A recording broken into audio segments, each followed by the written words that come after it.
Hi, welcome everyone. Thank you for coming to our seminar today, and I'd just like to welcome you all to BLM in Plantation Place in Fenchurch Street, and to thank you very much for your time today. And I hope you'll find this session on the Insurance Act specific to the MGA sector interesting, and have plenty of time for questions. For those of you who don't know BLM or haven't come across us before, we're a risk and insurance law practice. And we have a particular specialism in this area. We've also been a supplier member to the MGA for I think about 3 years or so, and we've very much enjoyed working alongside the MGAA and supporting them in everything that they're doing in this sector. And thank you very much for all your help, Jane and Peter, today, sorting this out and helping us put this session on for you.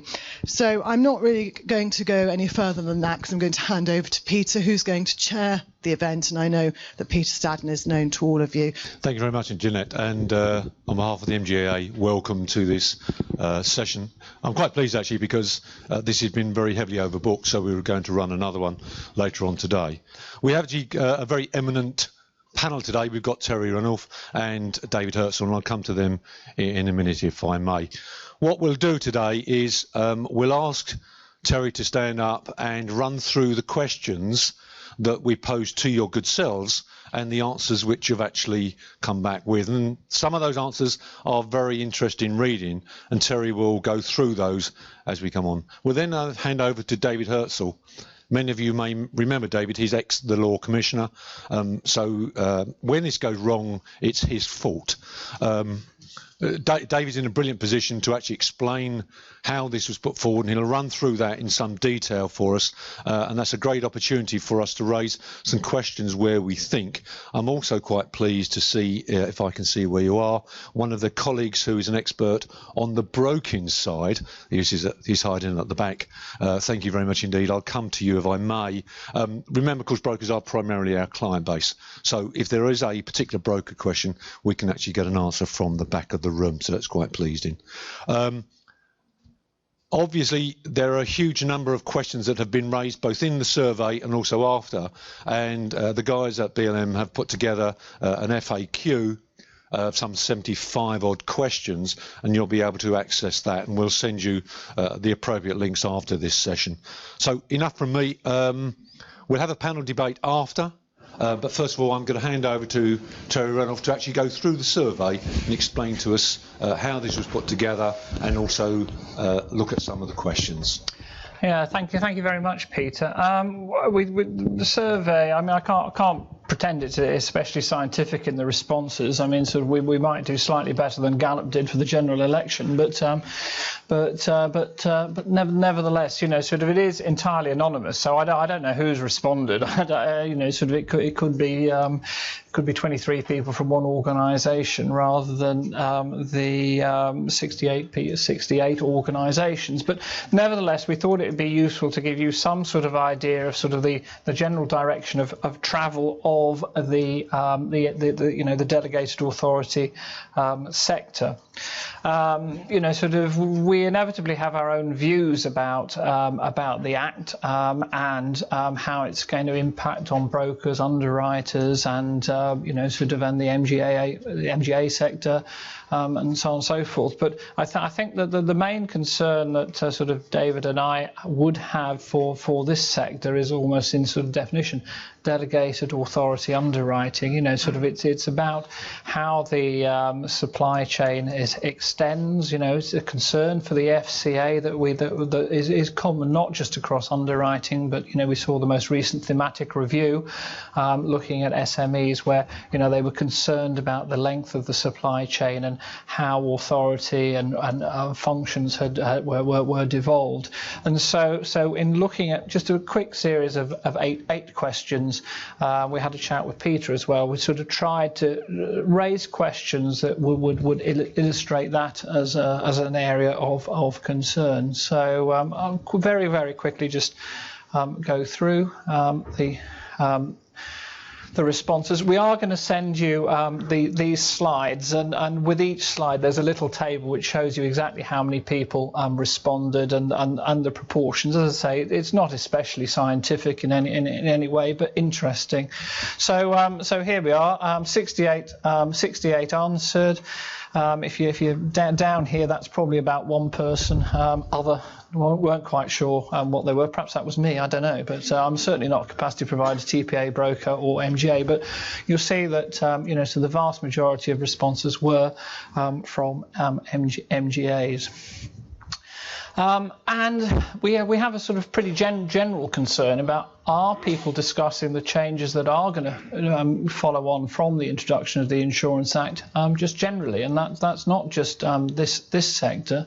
So have you spoken to the businesses that you work with about the placement or claims requirements under the Insurance Act? So a fairly general question, and with 40% saying, well, we've not really spoken to anybody else at all. I'm kind of thinking, I kind of feel that with today is 7 months to go, you ought to have done so. But nevertheless, sort of nearly 60%, so we can pretty much call that 2/3 have made a start. And these are the smug ones. They're ready, they're good to go, they're up for it. They've thought about every eventuality. Perhaps when they look at the 75 frequently asked questions, they might shift to another category, but that's where we are. Okay, a bit more detail. Have you considered the issues arising from the need for the underwriter to undertake inquiries in the event the policyholder provides sufficient but incomplete information on placing the risk? And again, what we're just trying to look at here is delving into a little bit of the detail of the placement process and a clause within the Act which David will detail. So are you aware of it? Have you asked the question? Have you considered the issues? And so we've got the majority here, which is just over 50%. We have begun to consider this issue, but do not yet have a firm timetable. So sort of people have started to address their mind, but not quite ready yet. And I think sort of this timing, we talk about the 12th of August, but it will be 11 months ago when we were in our other place and not here. One of my colleagues asked me to quickly bring up to date a policyholder about what had happened to the Act. It happened that was the very day that the Queen had signed it, so the bill had become an act of Parliament, and so they said, well, you've got 18 months to go. By the way, how long is a placement process for you guys? Happened to be the City of London, so they said, simple one, 3 months. So let's wind back 12th of August 2016. That feels like they need to be ready, and the people they're dealing with need to be ready by 12th of May. Oh, so I said, well, what about a complicated one? That could be a year. So sort of we're already into Insurance Act timetables and periods now. So that was the thought behind question 3. Have you taken steps to ensure all employees or agents will pass on the relevant information at inception renewal to the underwriting team who participate in the decision to take the risk? Slightly long question because it just adopts the terminology within the Act. And here, sort of again, it was a concern about, sort of supply chains and communications and information coming back to the right people at the right time. And again, slightly fewer. I think the red box on the left are the smug ones. The ones on the right are the ones who really probably should get going, and the ones in the middle are the sort of almost the majority who've made a start, made some progress. Maybe they're just about to jump into the smug box, or they've just escaped from the oh my God, it's time to get going box. So. This is a little bit more of a sort of a legal-ish issue. Have you put in place mechanisms to evidence the terms or premium that would have applied in the event that the claim needs to be adjusted? Questions are slightly long, as I say, and apologise for that, but this is really looking at the situation where a placement process has gone wrong and there's a dispute between the underwriter and the policyholder, and we're into this territory of what David will explain as proportionate remedies. Can we avoid? How do we prove it? And if we can't avoid, then there's this opportunity to adjust the claim. But on what terms would the policy have been written had we known what we should have known at the very outset? And so this is sort of more a legalish evidence thing, but actually, you know, sort of, I'm afraid us lawyers, we're going to keep coming back to you and saying, where's your evidence? Can you prove this? So, you know, sort of, no point. It'd be far easier if it's there, ready, lined up, date stamped, and good to go. But you've got to start thinking about that now, not in 3 years' time when us annoying lawyers start asking you those questions. Have you taken steps to retain details of the underwriting manuals or guidance? And here, you know, sort of the response is slightly stronger because, of course, you know, the underwriting manuals are so important to you, so of course you would keep them. And so I'm not surprised that the answers here are slightly different from the previous one. This is sort of, again, a fairly general term because it's the, as David will explain, you know, you don't have to use the Insurance Act as the new Insurance Act as the basis of your contract with your policyholders. You can contract out, but it looks as if the vast majority have said, no, this is the new law.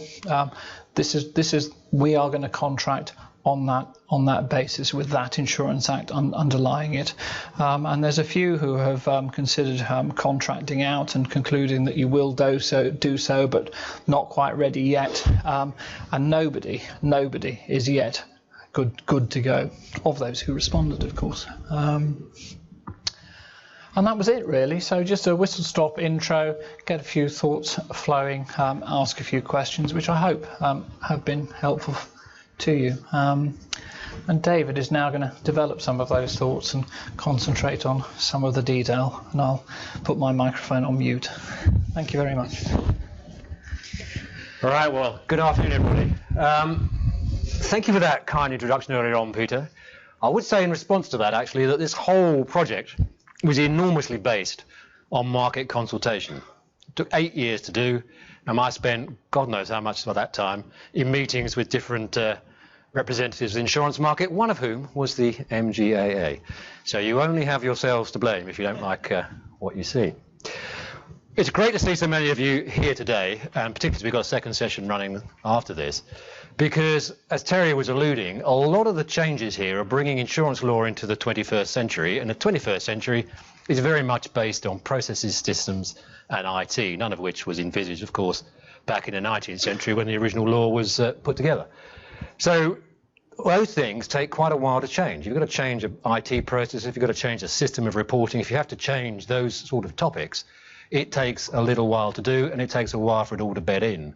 So bearing in mind 12th of August is now only, 7 months effectively away, it's good to see people starting to think about it now. If this meeting were taking place after Easter, time will be getting very tight to successfully adapt to the new changes. The key reform topics. Well, actually, before I do that, let me just talk a little bit about perhaps why we did what we did, because I think it's useful for people to understand that whole area. Obviously, the world in the 19th century, and bearing in mind when the 1906 Marine Insurance Act was drafted, it was actually codifying stuff that went back 200 years before then. So you're talking about something pretty ancient. It was clearly a very different world than we live in today. It was a world in which things were very small. Most organisations would have been SME kind of organisations. The kind of growth in terms of insurance, the size of organisations, the way in which information is passed around, the speed at which information can be passed around, the way in which people can store, manipulate and analyse information just was not envisaged then. And it is something which has happened actually relatively recently, within the last 20 or 30 years or so. The Law Commission, as I said, did base this project hugely on market consultation, and the Act was passed by the government through a procedure which the Law Commission has for uncontroversial bills, and that by definition means that a vast majority of people thought it was the right thing to do. So it does, I think, reflect best practice. And it was interesting on the survey response here that most people have decided that they wouldn't contract out, and that's what I would expect to see. Because if this does genuinely reflect market best practice, then it would be odd if people did want to contract out in general. There are reasons why you should, which I'll come on to, but as a general statement, that's the kind of response I think you would expect to see. Now, I'll talk a little bit about why. I'll talk a bit about the choices that the Law Commission faced and why we decided to do what we decided to do. And there were opportunities to do different things, but we did decide on what we did do because there were real reasons for that. And I'll talk a little bit about some of the key issues and questions which I think the Act throws up for market participants, brokers, policyholders, and of course insurers. It's just worth noticing that this piece of legislation is actually UK-wide. It will apply in Scotland and Northern Ireland as well as it does to England. One of the issues we had to, one of the issues which sort of lay behind what we were trying to do was there's a concern in government about preserving the UK's position as a major centre for insurance. I mean, we are probably number 3 in the world, by far and away the biggest insurance centre in Europe. And there was a feeling, as we took this project on, that the law was becoming a hindrance to maintaining that position. Quite a lot of the buying side, the broking side, rather contracting out or saying that they were recommending people use a different law. So you can contract, business might be written in London, but it'd be written under the law of a different country. Now, that's not a great outcome because it does lead to some difficulties if there's ever any complaints under those policies. It just didn't reflect well on the UK generally. One of the constraints which was placed on the Law Commission by the consultation process was that whilst the market reflected the view that the way the market works is that consumers tend to be split off from businesses. So you have retail business and business. They didn't want to have any other business regimes. So the market wanted a single business regime, consumer separate, but a single business regime. No small business regime, no separate regimes for marine aviation and transport. So they just wanted one solution. Now, bearing in mind the complexity of the modern world, a one-size solution would apply to someone who was driving around in a van cleaning windows as well as it would apply to a major global reinsurance placement. That's an almost impossible thing to draft and get everybody's interest fairly represented. So this is a regime that you can contract out of. So when I talk about what the law says, you don't have to do that if you don't want to. There are some constraints on that, but not many. So it's pretty well freedom of contract for you here. Because this is new, doesn't mean to say everything has changed. And quite a lot of the old principles from 1906 we felt had stood the test of time pretty well. They had 200-300 years of legal precedent sitting behind them. If we wanted to say the same thing, we've used the same language in this new legislation. If you sat down with a blank sheet of paper now and drew up an Insurance Act, you would not be referring to phrases such as material circumstances, because they're a bit quaint, really. But we've used them when we meant the same thing. So we've carried forward language which means the same is used again. So there shouldn't be any possibility of people saying they meant something different and creating secondary litigation on the back of that. The purpose of the legislation, I think it's fair to say, was to professionalise insurance or reinforce professionalism in insurance and to produce a neutral playing ground really between the interests of policyholders and the interests of insurers. The law, I think most people recognised from 1906, was quite biased in favour of insurers. This aims to have a much more neutral outcome, and at the heart of it there is a bargain. In return for fairer remedies as perceived for the policyholder, so this proportional remedies I shall talk about, the way in which the placement has to be done has been clarified. So there are quite clear obligations now on the policyholder and the way the policyholder has to work and what the policyholder has to do, which do have to be adhered to. They're not particularly different from the current law, but they clarify the current law and bring it up to date. And because it's now clearer and written down, I suspect they'll be relied on more than they may have been sometimes in the past. So bear in mind, at the heart of this, there is that bargain. The key reform topics were the topics that the consultees said to us that they wanted to change. And they are the process of placement, the duty of disclosure, what has to be done, who has to do it and how it has to be done. The big change, proportionate remedies for breach of that duty. That's a big change from existing law. Basis of the contract clauses, we looked at that too. There's a whole new regime around warranties and risk mitigation clauses generally, so conditions precedent, exclusion clauses and everything. There's a clarification around fraud. Doesn't change the law, but it just makes it clear what the law is, because at the moment it's not particularly clear. And it implements the third-party rights against insurers, which dates back to 2010 and is still trying to become effective. Right, so let's look at the first topic then, the duty of fair presentation. There's an awful lot in this which is perfectly familiar, I think, to everybody in this room. Just to quote it, the insurer must disclose all material circumstances that it knows or ought to know, very familiar, or failing that, provide sufficient information to put the underwriter on notice to ask further questions. Now that's taken from the existing law, taken from the existing Act actually, but it lies somewhere tucked away and all put into one place as a single duty. But by flagging up that second limb, that by putting the insurer on notice to ask questions, we are seeking to reinforce professionalism in the market. We did not see any reason why the law should be protecting an underwriter who is incompetent. So it's not a huge obligation here, but it is an obligation of competence. The underwriter should be expected to ask the questions on that placement that any reasonable underwriter would have asked. And if they don't, then the law won't protect them from that failure. On the other hand, the policyholder is under an obligation not to data dump, to use the colloquialism. Because of IT, it's become terribly easy to say, refer to my website, here's a CD with everything placed on it, and the poor old underwriter has got to find their way around a mass of unsorted information, some of which may be material, some of which probably isn't, but has no means of knowing. That cannot be a fair presentation. We're all human beings, you know, you only have so much time to do these things. The underwriter cannot be expected to sort that out. So if you're dealing with a very complicated placement, where there's a lot of information, you need to adequately signpost it to make it clear to the underwriter what it is you want them to consider. The Act does do something which is slightly novel here in this next phase of this. British or English law is not very good at dealing with corporate responsibility. It's not very clear within a corporation who is responsible for what. Now that mainly comes up in health and safety prosecutions, but it applies here because you're talking about the knowledge of a policyholder who in these contexts will almost inevitably be a corporate of some sort. Who knows what? What is the knowledge of the corporate?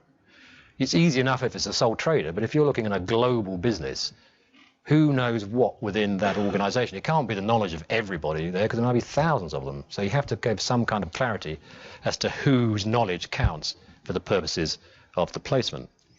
And the Act does describe senior management. The knowledge of the senior management counts. People who arrange the insurance count, so that would be the broker. And it would also be, in a bigger organisation, the risk manager. And because that's quite limited in terms of the spread of it, there's also a provision now that the organisation ought to know what ought to be revealed by a reasonable search. So there is an obligation, which is there now in practice, but now expressly stated to be an obligation on the policyholder to carry out a reasonable search of the information, the material information, to give to the underwriter.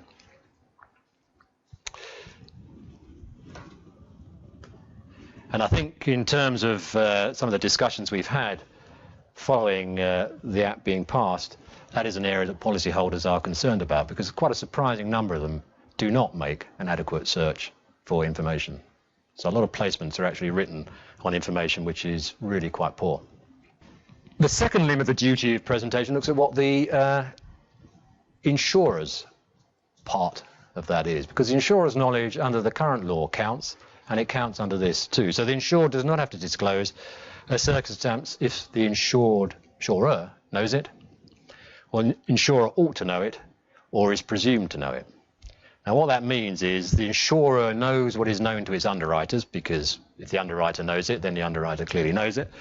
And it knows what are known to the underwriter's agent. So if there's a surveyor involved or somebody the underwriters have instructed to go out and do something, then that knowledge is the insurer's knowledge. The insurer knows what it holds within its systems. This is directly an IT issue here, updating the law on this. The insurer knows what it knows within its systems, provided that information is readily available. So there's a slight protection to insurers here, that it's not a question of searching through the internet, Googling every possibility. It has to be information which is within the systems and which is available to the underwriter, so readily available to the underwriter.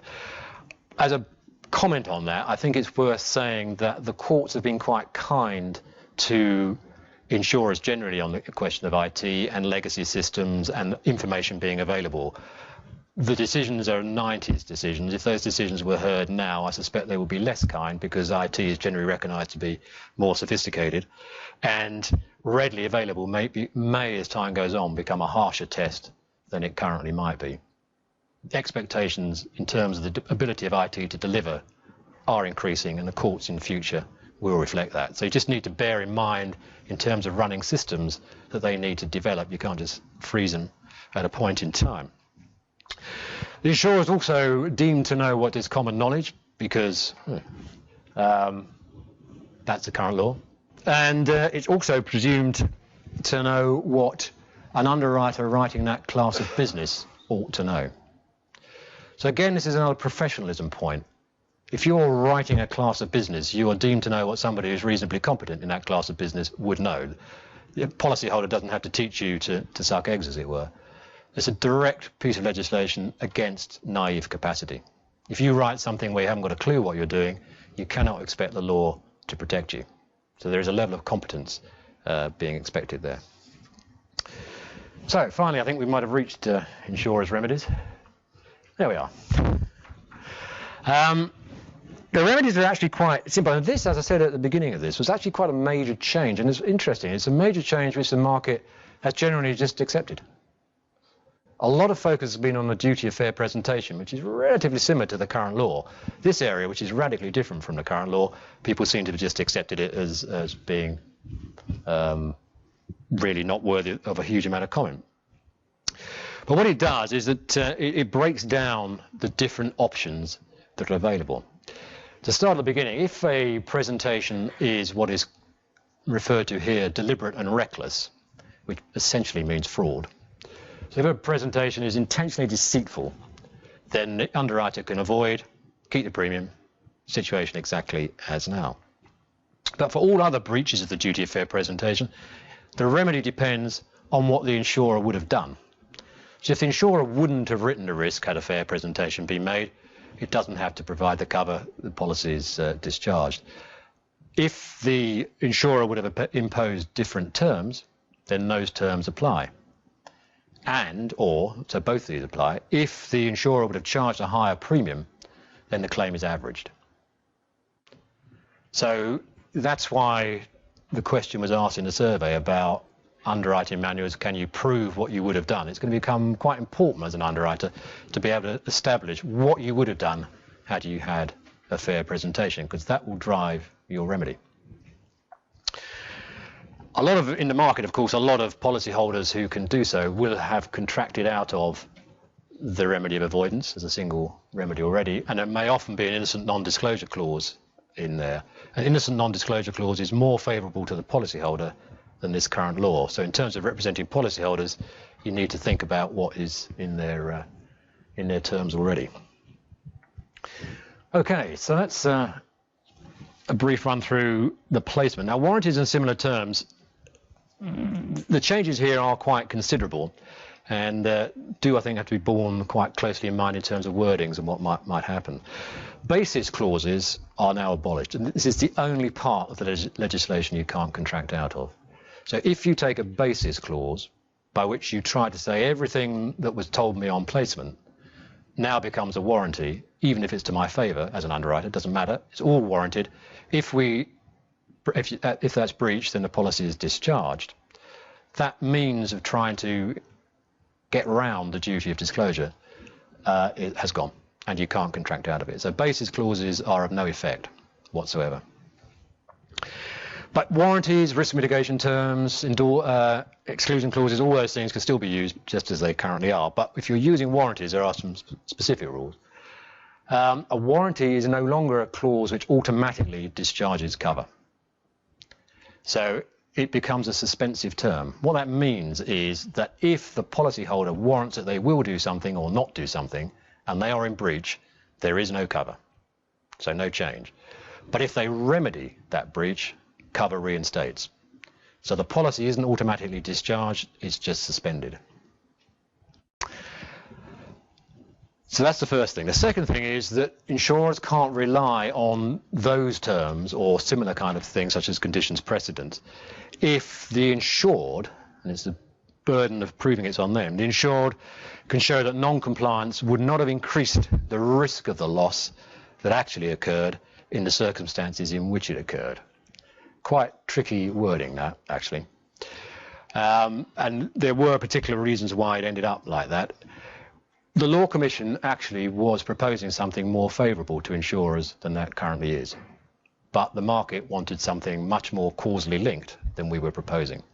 So this is a direct response to the market. It's not quite causation. It doesn't say breach of the warranty caused that loss, but it is very heavily focusing on the way in which the loss occurred and what the clause was saying in an attempt to prevent that. So that will need, phrasing of warranties may need some careful thought. It might be much easier just to use an exclusion clause. Exclusion clauses are probably a better option here. None of this applies to a term which defines the risk as a whole. So if you take a very simple example like a motor policy, it excludes drivers under the age of 25. That defines as a risk as a whole. It's not to do with this. So whether or not a young driver caused the accident, had any bearing on the accident, doesn't matter. The policy only covers people over 25. Late payment. Well, this was not, in fact, part of the Insurance Act. It was proposed to be, but was taken out when the Act was considered by the House of Lords because it was felt to be too controversial at the time for a process which was uncontroversial. Mainly because the London market was particularly concerned about US policyholders and the fact that they might try and use this as founding claims of bad faith. But the government undertook to bring it back at the next legislative opportunity and brought it back in September in the Enterprise Bill. And as there has been some discussion of this, and there is a market letter which has been signed off by most of the players in the market, it does look as if this now will go through into legislation. When, I have no idea, probably sometime in the spring. There's an implementation period of a year after royal assent, so you're probably looking at sometime 2017 for this to be in force. It's a pretty simple provision, really. It deals with a slight anomaly that English law has had, that the loss, when it occurs, the incident, is treated as a breach of contract. This is slightly counterintuitive, so bear with me. Basically, the law said that if the policyholder made a claim or had a loss, the minute that loss occurred, that was a breach of contract by the insurer. So the insurer is in breach of contract. Immediately, there is a loss. It's slightly bizarre, but there it is. The effect of it was that the claim for an indemnity under the policy was a claim for damages for breach of contract. And because it's a claim for damages for breach of contract, if the claim wasn't paid, any further losses could not be recovered because you can't recover damages on damages. Another bit of English law. It's clearly slightly insane, and the market generally felt this was not a very satisfactory way to proceed. It's unique to England. Doesn't apply in Scotland, doesn't apply in most other jurisdictions in the world. And there was quite a lot of pressure in when we did the scoping study to update the law to take this particular anomaly out. What we've done, in fact, is introduce an implied condition into every insurance policy that claims should be paid within a reasonable time, and given some guidance as to what reasonable is, because the Commission appreciated, on the one hand, the policyholder is entitled to be paid within a reasonable time, a valid claim, but on the other hand, insurers are custodians of the insurance pool, and if they're just paid out willy-nilly under pressure, then everybody's premiums are going to go up. So you've got a balancing interest there. This makes it perfectly clear that insurers have always got adequate time to investigate a claim, to assess a claim, and to pay a claim, and give some guidance on what reasonable will be. Clearly, a small, simple claim is going to be paid, or should be paid, more quickly than some complex global placement. So, and there is a late introduction into this particular term as a result of the discussion in the market recently was that the limitation period has slightly changed. There's 1 year to bring a claim after it's all been resolved. So you can't tack on late payment claims ad infinitum going into the future. Contracting out. Now this actually is an area where I think some thought will need to be given. As I said, it would be surprising if the majority of risks did contract out, because this should reflect best practice, and everybody seemed to be comfortable that it did. It's worth noting that for some of this legislation it applies to consumers. Most of it doesn't, but some applies to consumers. The warranties stuff, a little bit on fraud I mentioned, apply to consumers, and as is the way these days, if it's a consumer legislation you can't contract out of it. But provided the counterparty is a business or non-consumer, you can contract out.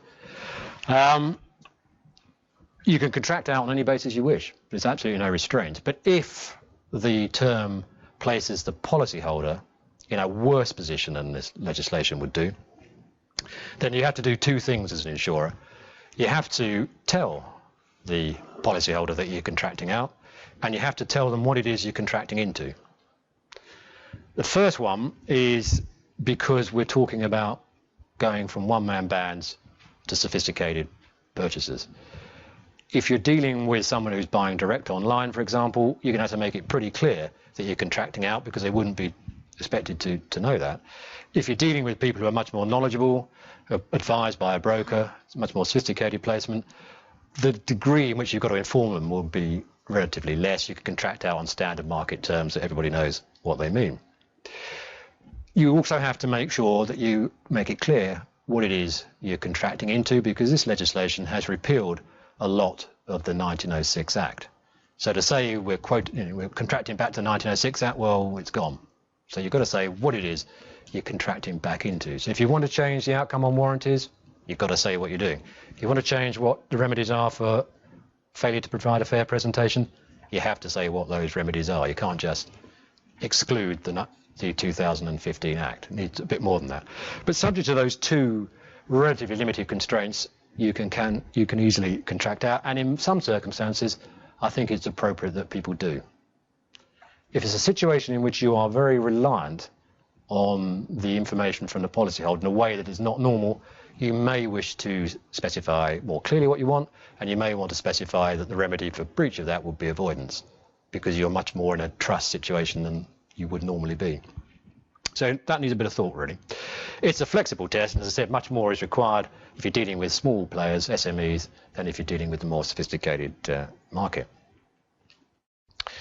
So this raises a number of questions for underwriters, which first one I suppose is, do you want to contract out? I mean, that's a fairly fundamental question, because if you do, then you need to draft the terms that you're going to contract into, and that takes a bit of time, so you need to start on that.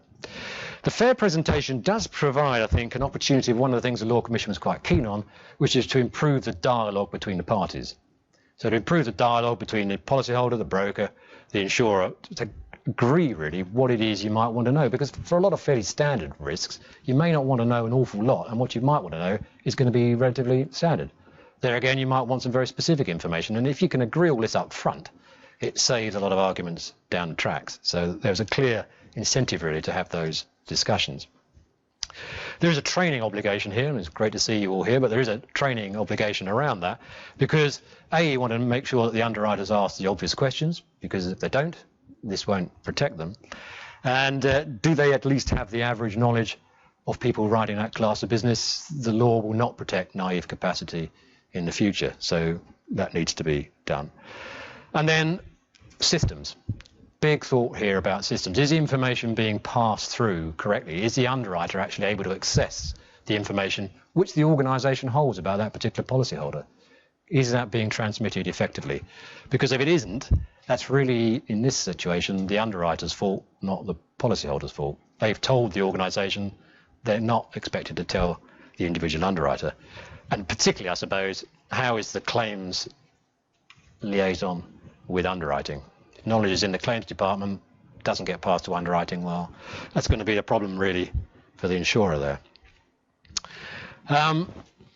Remedies, we talked about that. Evidence of what you would have done, I think, is pretty crucial. So you do need to think about how that's going to be stored. Warranties, again, do you need warranties? Warranties, you know, if you think about most people in this room knows what a warranty is. Most people walking the street don't. And the smaller the organisation is, the less likely they are going to have a clue what a warranty is. What they get when they buy a toaster, it's in their favour. It's not really meaning they've got no insurance cover. So it's an old-fashioned word, and one which there is an element here to try and dissuade people from using. You can achieve much the same result with an exclusion clause under this legislation. And it would be an opportune time to review policy wordings, because we were talking to an insurer recently who found that some of their wordings dated back to 1920s. Well, you know, we've all moved on a bit, so this is an incentive really to have a look at that. And then questions for policyholders and brokers. Well, the reasonable search, you know, is there a reasonable search going on? Surprisingly often there isn't. And again, when we've talked to a number of companies, they've said to us, we never knew we did this. As a result of this change coming through, we've made an inquiry around the organisation and suddenly found we were doing an activity that we had no idea we were carrying out, which is just the kind of thing that's going to lead to problems when underwriters find out about when there's a claim. And then, equally significantly, board involvement. In a corporate environment, the board is the controlling mind of the company. And this isn't a new law, it's just clarifying what the current law is. The board is the controlling mind. According to some research, 65% of placements were submitted by brokers and were not signed off by the policyholder. In other words, the policyholder does not know what the broker was saying on their behalf. The board was not involved. The controlling mind of the company was somewhere else. Under this law, if the controlling mind, the board, knew some activities which were relevant to the insurers and that just didn't reach through to the underwriter, there'd be a problem on cover. And that doesn't seem to be an unreasonable position. Complex presentations need signposting, so if it's a complex presentation, needs proper signposting. Brokers aren't obliged to disclose information from an unconnected party, confidential information from an unconnected party. We'll probably talk about that in the Q&A, but that needs to be clearly understood. A broker is under no obligation. They may know information, but if it's confidential and it comes from client A, they don't have to use that in terms of client B. So there is some protection for brokers on this. And I suppose, you know, to sum all this up, the whole purpose here is to get to a policy which responds when it's needed, but which the underwriter can price correctly and put the correct terms into. So that everybody has a product which they value and which is worth what they're spending.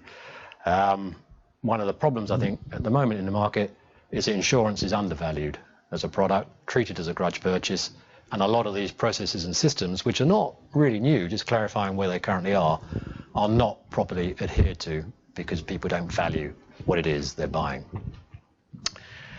Right, I think that's probably all I need to say about that. It's a rather quick trip through, rather a complicated new piece of legislation, but it's great to see you here picking it up. David, thank you very much indeed. That's really excellent. Thank you. And we're quite lucky to have David here to actually explain that. And as he said, he's been on this for 8 years. I'd forgotten it was 8 years ago that we first met. It's quite frightening. I had a moustache then, of course. Ladies and gentlemen, this is, of course, your opportunity. And we do have some mics, so if you can actually wait. But whilst we're there, I just want to throw one at David, if I may, whilst you think, ladies and gentlemen, of your questions. David, you obviously mentioned the Late Payment Act, and thank you for that. Yeah. We were aware that it was coming out. Could you just clarify something for us, if you will? You say that if it is late, then you can actually claim. Are we talking of consequential loss here? Yeah. So in other words, I could have a £100,000 claim, and it could eventually cost £500,000 if the con loss is appropriate. Yep, in theory that's right. I mean, I think to be absolutely practical about this, we've adopted a system which is used in Scotland at the moment, and those kind of scenarios don't really arise. And they don't really arise because actually it's quite hard to show consequential loss. You've got to show, first of all, that the insurer was so unreasonable not to pay your claim, and that means, in practice, dishonest, or pretty close to it, or that they were absolutely, the maladministration was just absolutely appalling. It's quite a high threshold to get over that first thing. Even if you get over that, you've then got to show that you had the loss, that the loss was caused by that failure to pay, and that you couldn't have done anything to mitigate that loss. So if you're a fairly large organisation, you could probably borrow the money, and you should have done that in order not to pick up the consequential loss. So there's quite a lot of hurdles to jump across. Where you will see, I think, claims which are risk claims are where the insurer's administration is pretty poor, or they've outsourced it and it's pretty poor, where the policyholder is relatively small and can't or get access to money other than through the insurance policy. So they can't borrow from their bank or whatever it is. In those circumstances, there is a risk that if they go bust, the liquidators may well say, well, that only happened because you didn't pay us and the losses are as they were. Thank you, David. Jeanette's got to join the panel, which I'm quite pleased about. Jeanette, you've actually got a question there from one of our members who couldn't attend us today. Maybe I can ask you if you can put that one forward first. You would if you could, but you can't, so you won't. Could I mention, while Jeanette is struggling, that we're actually producing booklets. I think you've got amongst your pack a booklet called Time for Change, BLM Guide to Reform of Commercial Insurance Law. There is another one that is being printed as we speak, and we're producing for an event we're doing for the ABI on Thursday, which is looking at the late payment issues that arise from the enterprise bill. That will be on our website, and we're going to send you a link to the frequently asked questions. So if you come back on Friday morning, you should also be able to have a little look around and find that booklet on the enterprise bill. Thank you, Terence. So this is a question from one of your members, and it's a query about the future definition of residential let property insurance. Oh my God. In the context of whether that will still fall under personal lines or will it become a commercial line product. And the Act, as far as they can determine, is geared towards commercial line business, so it will make a big difference for them, clearly, if it falls within commercial line product rather than the residential product at the moment.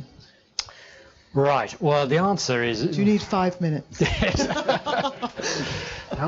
It depends, really, who the policyholder is. I mean, because the way it works, the division at the moment is the consumer insurance legislation applies to a consumer. And a consumer must be an individual and not somebody acting in a business context. So it's an individual colloquially acting in their private capacity. Everything else is under this. So we talk about business insurance, but it's everything that isn't a consumer rather than business. Because it could be charities, could be all sorts of things under this. So I would suspect if it's an organised letting, so it's either a company doing it or it's a private individual doing it, but as a business, they're going to be under this, not as consumer. I think the implication from the question is it is an organised letting. Yeah, they're probably. So if we're talking about Mrs. Miggins' B&B, if she's not acting in a private capacity, this is a business. You know, she's being treated as a business. She's paying tax as a business, etc. Unless it's very incidental. There's a wholly or, it says wholly or mainly in the consumer legislation, wholly or mainly as a consumer. So if it's just something she does on the side, 10 nights a year, somebody comes and stays, that's probably a consumer. But again, it's all these things are very factual. If the revenue are starting to say, hello, this is a business here, we should tax it like that, then the insurance probably shifts. Yeah, you can imagine, isn't it? She prepares accounts, she's able to offset her insurance against her accounts, her telephone bills, her heating bills. Yeah. That's looking like business and therefore for commercial insurance. I think that I happen to live in Wimbledon. I know my neighbours for a couple of weeks a year. There's an Italian cameraman and reporter who stop in the spare room. I suspect they're consumer. Yeah.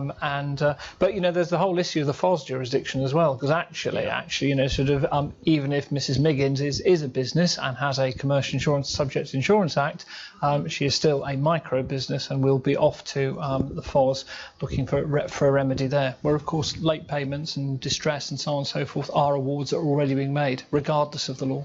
Thank you. But Mrs. Miggins wouldn't know what policy to buy, would she? So she would rely on advice from her brokers to tell her it was the commercial insurance that she required.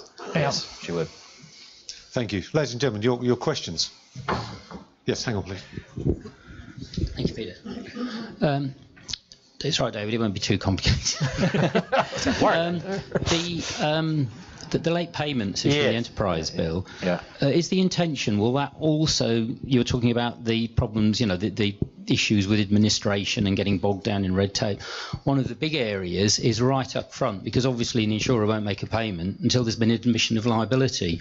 And there's very often, sort of for no real reason, really long delay at the beginning in admitting liability.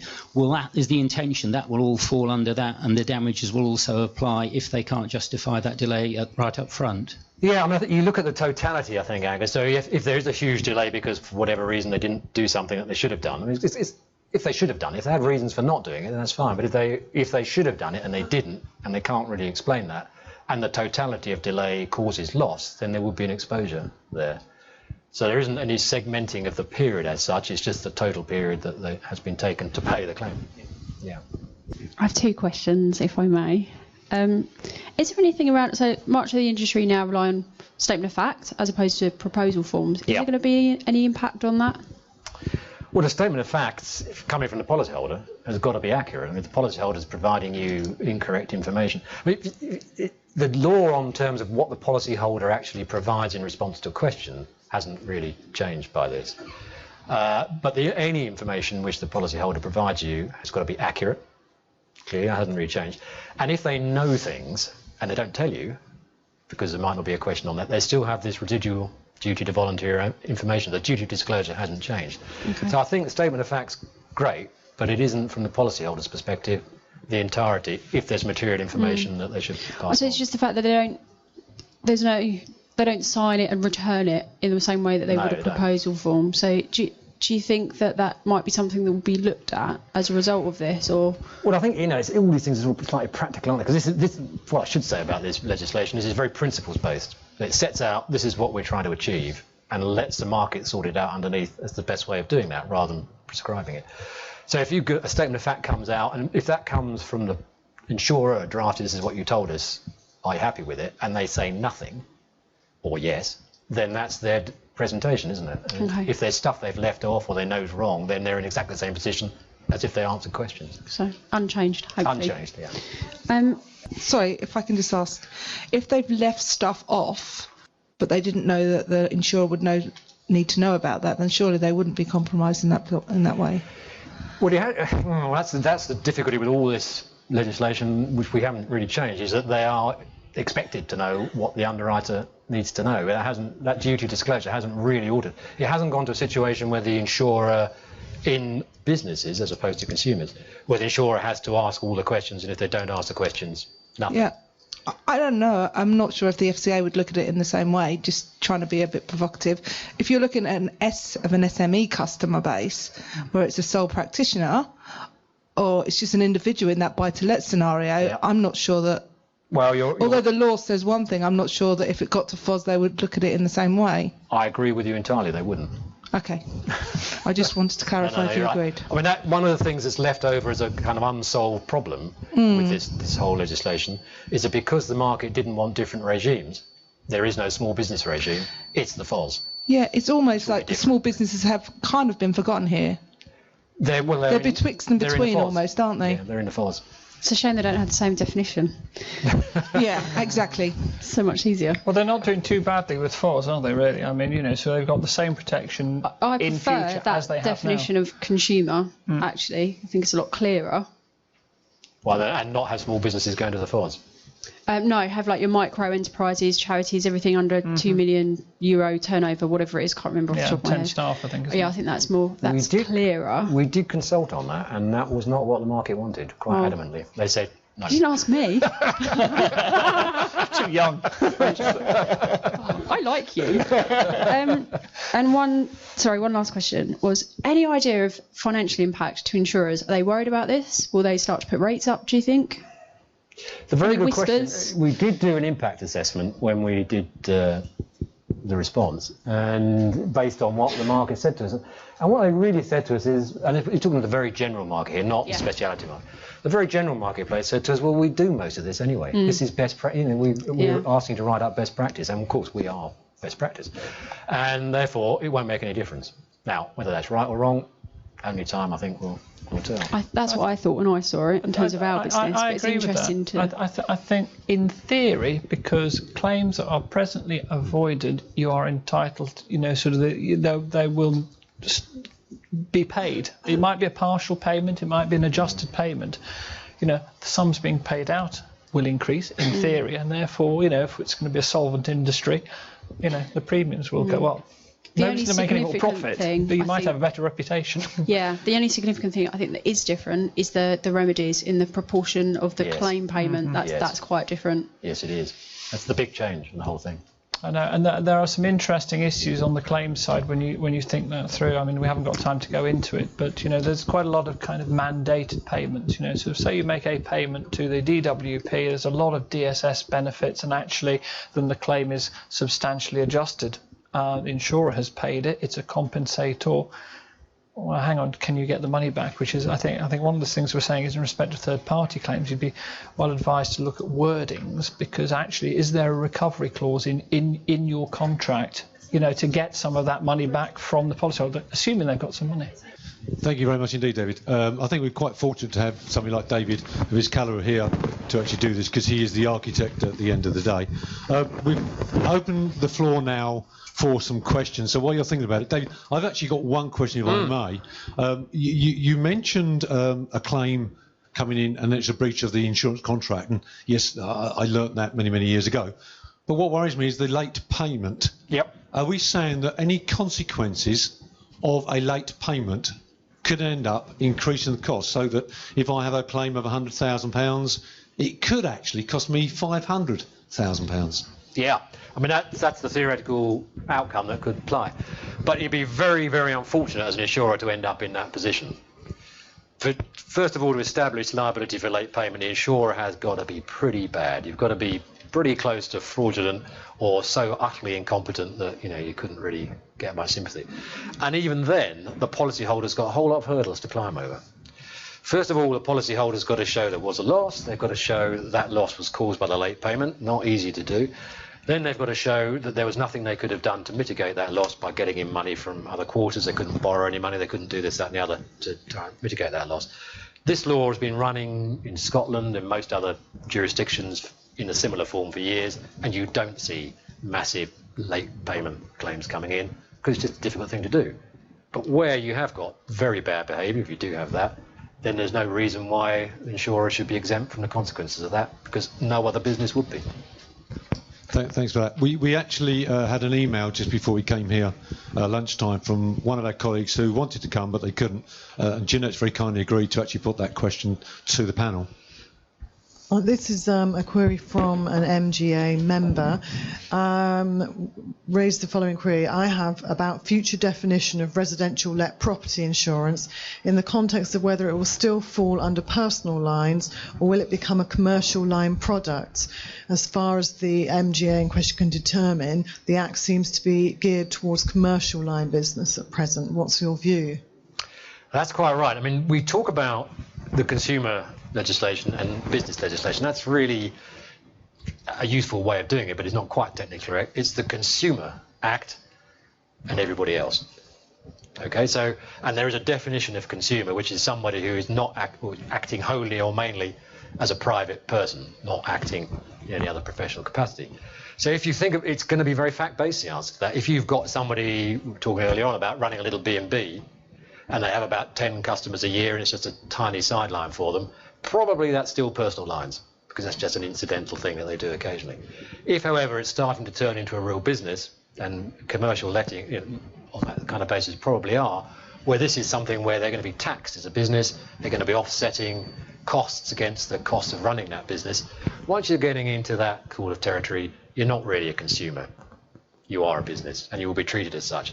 Something for brokers in particular to be very careful about, because people, they'll be looking for advice as to which category they're going to fall in.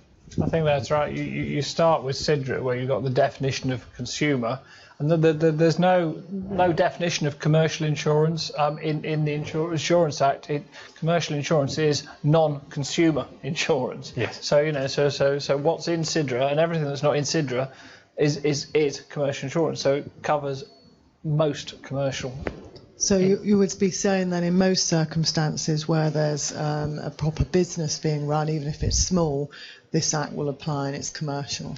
It's going to be hard to think of a letting where you've got a buy-to-let or something, which isn't really commercial as opposed to consumer. The wholly or mainly thing in consumer stuff was like, if you've got a computer, you use it business, personal. Got a car, you do a bit of business mileage, but it's mainly personal. It's that sort of thing, rather than actually running a deliberate business money generating exercise. An example we come across regularly is a reluctant landlord where perhaps they've moved jobs, they can't sell their property, so they've let it. Now they've taken on another mortgage up country, it's just a sideline. Yes, it is a business, so they're going to pay tax on it, but are they commercial or are they consumer? Well, they may, if they start, it depends in a way, it's all sort of fact-based, isn't it? So it's very hard to be definite. But if they are setting off costs, so their taxation is going to be as a business rather than as a PAYE or personal, then I think you're going to get into the business pot. I know that's going to be a surprise for some people, which is why I think you need to be careful about this. I think, as far as speaking about this, do remember that will be a micro business. It's less than 2 million euro turnover, fewer than 10 staff. It's going to be subject to the FOS jurisdiction. So problem there. That policyholder rush off to FOS. I'd be pretty sure that FOS will say, well, actually, I'm really going to apply my FOS jurisdiction, and I'm going to treat him as a consumer. There's some quite big micro businesses, and quite how they're going to react is quite hard to predict. But we all have our. Let's assume FOS is in favour of the policyholder and take it from there and price accordingly. Questions from the floor. This is for you, David. Go on, Em. You talked about knowledge of underwriters. Yep. So a broker with a pen. Yep. Is that going to stop? Broker with a pen is an underwriter for these purposes. Really? Yep. But you said about the knowledge. So the broker, there's got to be conflict there, surely. Well, there is a conflict in that relation. There always is, isn't there? And that's just intrinsic now. And that conflict isn't being changed by this because this doesn't really deal with it. What it's saying is if you're underwriting, then for the purposes of the relationship between you and the person for whom you're underwriting, the policyholder, you are the underwriter. It can't be anybody else because there's nobody else. You use capacity, so it's you with the pen. No, you're right. I mean, you're right to raise it. That you do have to think about that because the knowledge that you have. The insurers to think about if we're going to give the pen. Yeah. If you said about the knowledge of that broker, how did he have a knowledge of 35 years or 40 years of underwriting property when he's just picking up the phone, talking to ABC Limited and putting it under an insurer's binder? If you're writing against a set of rules, so you don't have much latitude, that I would think for these purposes you're importing the knowledge of the underlying underwriter into that relationship. You're acting as sort of an agent for them. But if you're talking about specific items of knowledge that you know as that broker, then for those purposes, you are the underwriter. You've got the pen. You're writing it.